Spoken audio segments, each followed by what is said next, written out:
What does this mean? It's the question that we're talking about today. Stick around so we can talk more about it. You are enjoying the Step Out and Thrive podcast.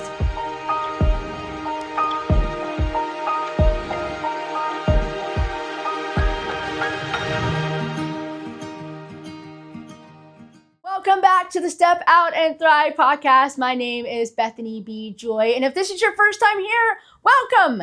This is one place where you can quit putting on the coaching hat or the teacher hat or the parent hat, and you can just come and be yourself. I'm so excited that you're here. This community is for those who pour out to have a place where they can safely fill up so they can do what God has called them to do by stepping out and thrive in their calling. We're in the middle of a curious question series, and people who know me know well that I love asking curious questions. And today's question is just so interesting because so many times I've asked this of other people, but I have gotten caught of not asking this myself. Usually people have to ask me this question.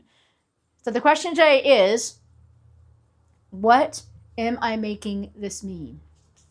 What story am I talking about with this? Why is this so important to me? What am I making this situation mean? Because stories that we tell ourselves, those are built on our own beliefs, on our own understandings. They're self-built. Situations usually are there. They just happen. We can't control situations that happen in our life, but we can control how we react and what we believe about what happens. So today's example is my Uber and Lyft example. So many people have heard this, but if you haven't, welcome. You get to hear these stories too. So a couple of weeks ago, it was the beginning of the new year. It might have been New Year's Eve or New Year's Day.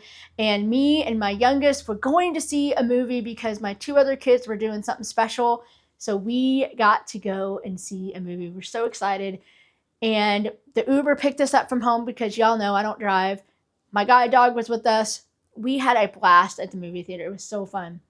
And then we went right next door and got some lunch. And then we almost got some ice cream. But then I knew, wait a second, I have a meeting that I have to be back home for. So we got to go.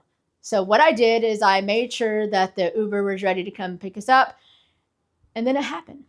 After waiting 10 minutes for the Uber to come, the Uber literally came by and drove off. Didn't even stop. Didn't even stop. And I knew why.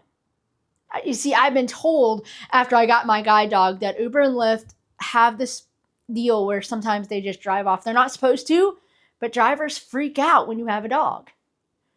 Right, wrong, different. I'm not going to even go into all of that. I'm just going into the situation that happened.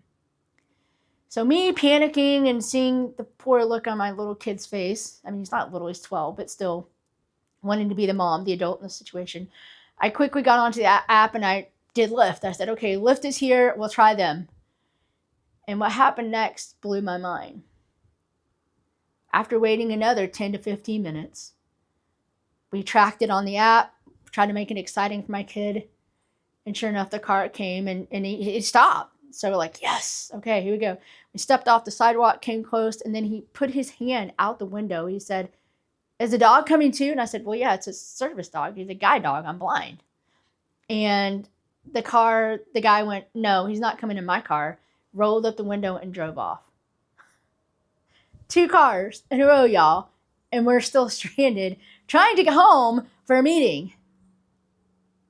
At that point, we made it slowly back to the sidewalk, and I remember looking into my kid's eyes, and for the first time in a long time, I could tell that he was a little scared at the situation.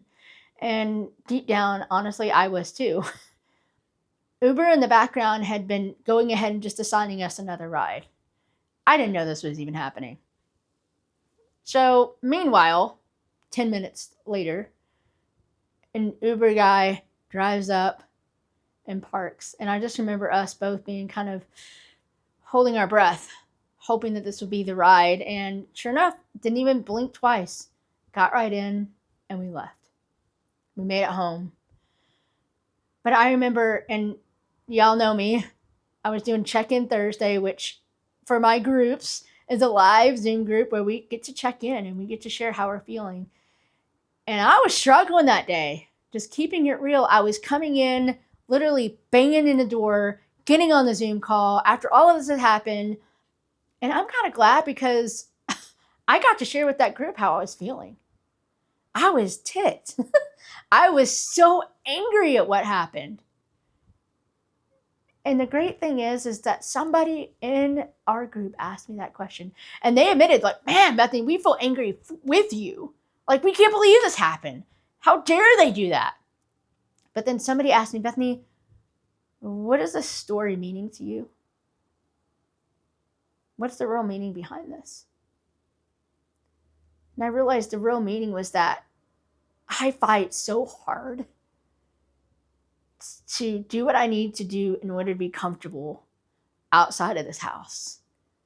And part of that has been the guide dog. And for the first time in a long time, I finally talked myself into taking a Lyft or an Uber. There's other ways of getting around, but I wanted this day to be perfect for my youngest kid. And instead, I felt like the world was shutting me out again and telling me that I'm not wanted. And that is a core issue for me, is I want to be wanted. How I am. Probably why belonging is so important to me.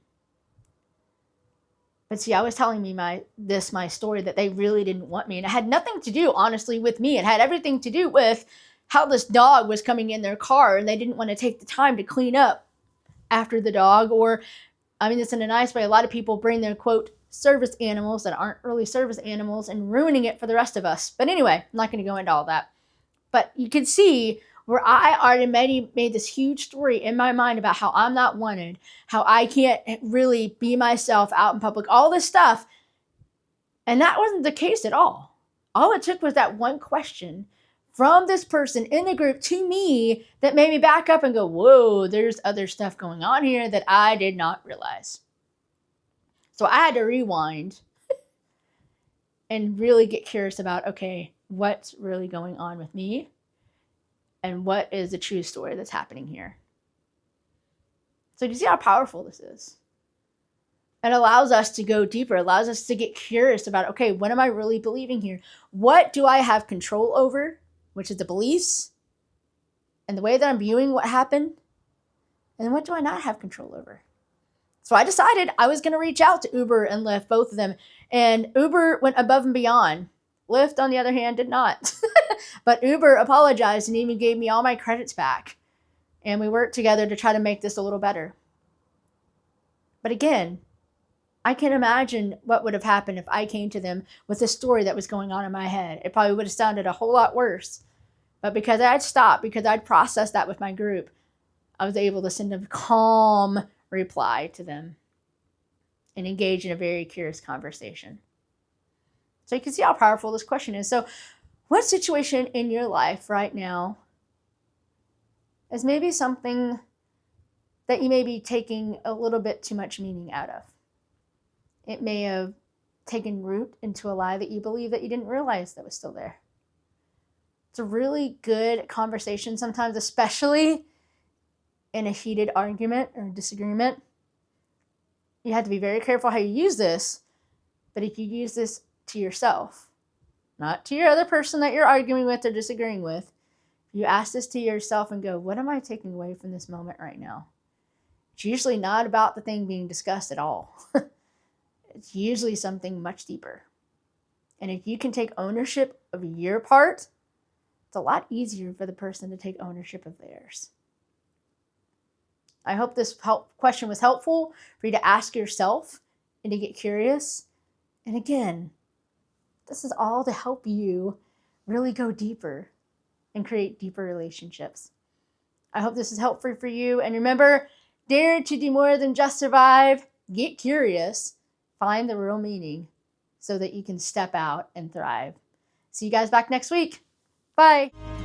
Thanks for enjoying today's Step Out and Thrive podcast, the one place that you can always count to dare to do more than just survive, to step out and thrive. As always, for more information, please check out BethanyBjoy.com or StepOutandThrive.com.